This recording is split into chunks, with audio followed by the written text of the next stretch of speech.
Feliz miércoles 22 de julio. Muchas gracias a todas y a todos los amigos que están aquí enlazándose en esta postmañanera donde se dio a conocer, o en la mañanera que se dio a conocer, un modelo de reforma al sistema de pensiones, al sistema de Afores, después de casi 24 años, desde 1997, no se tocaba este sistema de pensiones que prácticamente impactan sobre la vida de 20 millones de trabajadores mexicanos y sobre la vida de muchos mexicanos y mexicanas más. Vamos a explicar los detalles, lo importante de esta propuesta de reforma que se enviará al Congreso, y por eso en la conferencia matutina del día de hoy estaban presentes los presidentes de las juntas de coordinación política, tanto de la Cámara de Diputados, en el caso de Mario Delgado, como en el caso del senador Ricardo Monreal, en el caso del Senado. Muchas gracias a quienes nos están sintonizando, a quienes nos están escuchando. Buen día a Lilia Rivera desde Riverside, California. Muchas gracias a quienes nos ven también desde otras partes del país. Les invito también a disfrutar esta mañana con un delicioso café. Un delicioso café expreso o como les guste tomarlo para que ustedes puedan disfrutarlo.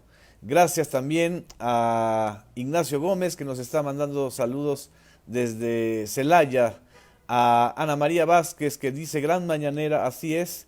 Muchas gracias a Teresa Bazán, gracias a Flavio López, gracias a Ana María Vázquez también, Alma de la Huerta, a quienes nos ven también fuera del país y quienes están pendientes siempre de lo que sucede en México, en nuestra patria grande y chica. Vamos a explicar un poquito lo que ha sido o lo que fue esta propuesta de reforma al sistema de pensiones. En esencia es una disminución a 15 años para quienes estén cotizando en las Afores puedan disfrutar de un sistema de pensiones y una serie de remodelación del sistema para que la aportación empresarial sea mayor, para que las comisiones que están cobrando las Afores, las compañías de Afores, disminuya hasta llegar a una cuota o a una comisión de 0.7%. Pero no quiero errarle en los datos. Vamos a leerles la propuesta específica, sobre todo la que plantea o la que explicó el secretario de Hacienda, Arturo Herrera, con quien en los sectores empresarial y sindical negociaron esta reforma muy importante. Arturo Herrera señaló que este anuncio trascendental es importante porque se espera que el trabajador promedio aumente su pensión en un 40%. Se trata de cambiar de manera radical las condiciones de retiro para que los trabajadores tengan acceso a un retiro justo y digno. Uno de los objetivos es obtener una pensión quienes tienen 15 años cotizando, y los trabajadores que opten por esta opción obtendrán su pensión de acuerdo con sus semanas cotizadas y el dinero ahorrado. Otro cambio es el monto de las aportaciones del sector empresarial. Este porcentaje se incrementará gradualmente, mientras que de parte del gobierno, la pensión a adultos mayores que se elevó a rango constitucional permitirá tener un mejor ingreso. Herrera subrayó que los problemas centrales en las pensiones que se refieren al ahorro y a las aportaciones no son suficientes, lo cual hace que la pensión resulte mínima. Hay muchos que nos retiramos o se retiran con una pensión que representa el 30% del salario que ganaban antes.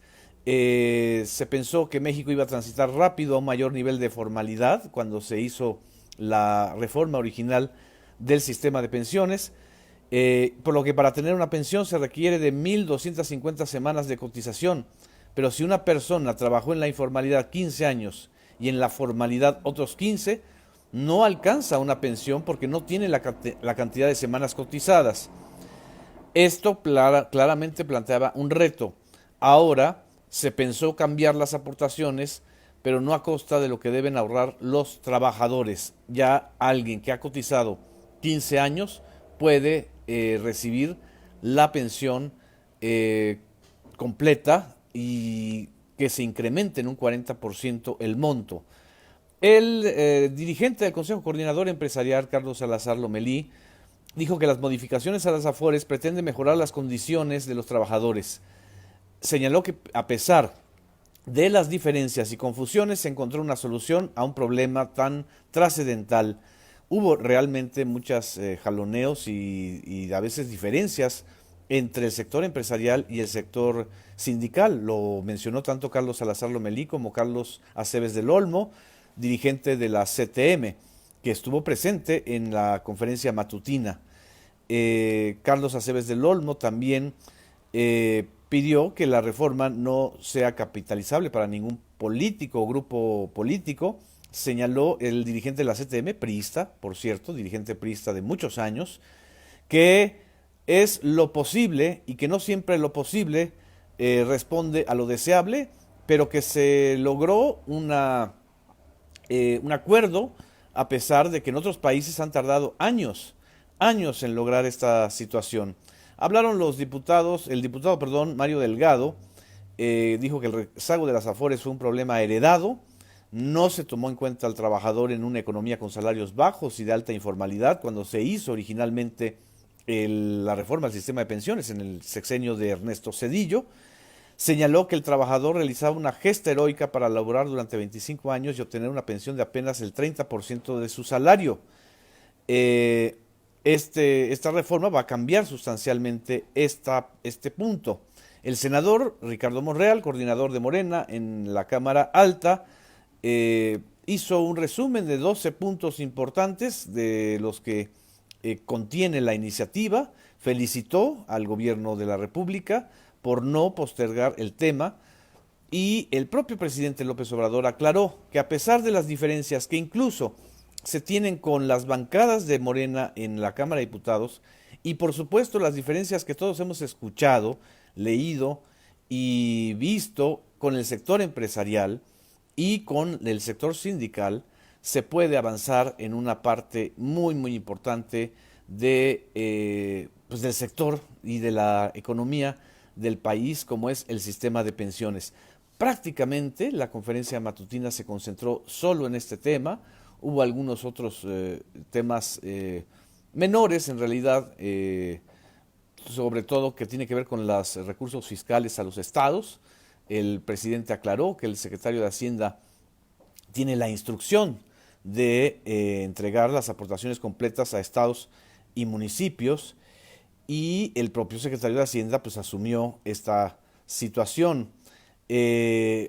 Aquí hay una parte muy importante de la explicación que sintetizó muy bien, la verdad estuvo bastante didáctico el propio secretario de Hacienda y creo que vale la pena escuchar esta explicación que dio Arturo Herrera, en donde explica las diferencias entre lo que aportaban los empresarios antes y lo que aportan ahora, o van a aportar ahora a partir de que se apruebe esta propuesta de reforma constitucional y legal, y lo que aportaba también el gobierno. Vamos a escuchar esta parte de la exposición de Arturo Herrera, secretario de Hacienda.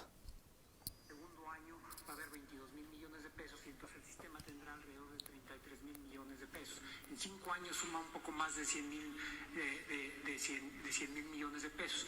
El gobierno de la República hace diversas aportaciones a los sistemas de pensiones y de jubilaciones del país.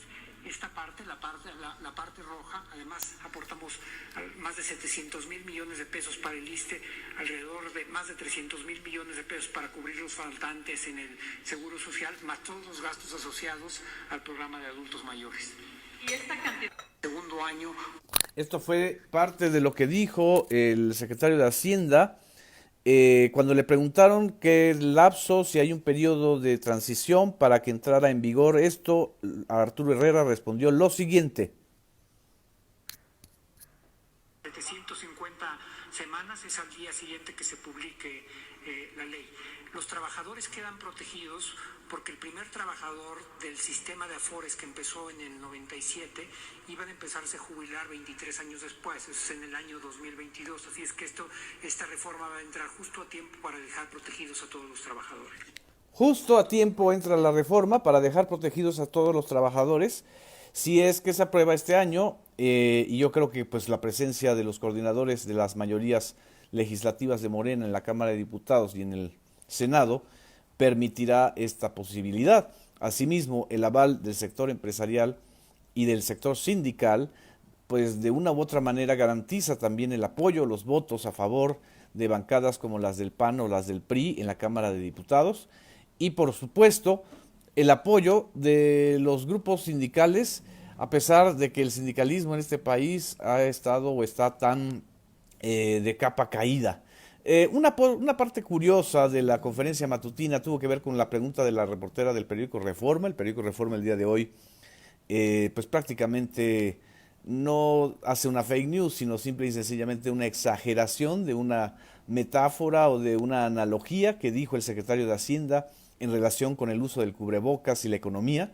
Dijo que si, según el Reforma, que si usábamos todos el cubrebocas, la economía se va a recuperar. No lo dijo de esa manera. De hecho, cuando le preguntan a López Obrador cuál es su posición sobre este tema, pues dice, pues si así fuera, yo no me quitaría el cubrebocas. El tema es que volver el uso del cubrebocas un asunto de disputa política o ideológica es realmente ridículo en un país en donde todos estamos conscientes de cómo cuidarnos y cómo ya después de 3 meses de información y de deliberación sobre este tema, y de que no se le puede obligar a nadie a tener que usar cubrebocas todo el tiempo, pero que todos estamos conscientes de que si lo usamos nos protegemos y protegemos a otros. Esto fue lo que explicó Arturo Herrera. Lo que lo utilicé fue como una analogía para decir que en la reactivación económica vamos a tener que tener medidas de cuidado y la economía va a tener que estar trabajando en circunstancias distintas. Era en un contexto de Canacintra va a tener que estar marcando distancias en las cadenas de producción, utilización de caretas o de cubrebocas, etcétera. Y era una analogía para decir que nos vamos a tener que reorganizar a través de mecanismos distintos. El regreso a una normalidad y a una recuperación, y como el presidente señaló, ya están empezándose a recuperar empleos. En la industria de la construcción hay recuperados más de 100,000 empleos, casi 140,000. Hay 140,000 empleos recuperados en el sector de la construcción, pero esta recuperación de los empleos pues tiene que venir acompañados con las medidas de la nueva normalidad. ¿Y cuáles son las medidas de la nueva normalidad? Pues las que hemos estado escuchando todo el tiempo: la sana distancia, que las cadenas de producción y las personas no pueden estar hacinados o hacinadas en una parte en donde hay un alto riesgo de contagiar vía la saliva o vía los estornudos a otras personas. Y la economía tiene que ser una economía de protección, y una economía de protección al trabajador, a la salud del empleado, de los trabajadores, de los jefes, de los funcionarios o de los directivos, si estamos hablando de empresas privadas o del sector público. La caricaturización nunca ayuda a la deliberación, y cuando un medio de comunicación se dedica a caricaturizar todo y a volverlo todo una manera de ring, pues se le cae el tinglado, justamente como el día de hoy, cuando ya estaba el presidente del Consejo Coordinador Empresarial, con el cual abierta y claramente el presidente ha tenido diferencias en el manejo del rescate de la economía, pero en este punto sustancial que beneficia a millones de trabajadores es muy importante que se haya establecido una alianza o una coincidencia muy, muy importante. Demostró una vez más la capacidad política que tiene López Obrador para gobernar un país que a veces se polariza de más, cuando en realidad los problemas fundamentales no requieren polarización, requieren consenso, solución. Muchas gracias a todas y a todos a sus comentarios. Les mando un abrazo, disfruten este miércoles, un miércoles de mucho trabajo, de café rico, de afecto. Gracias. Buenos días.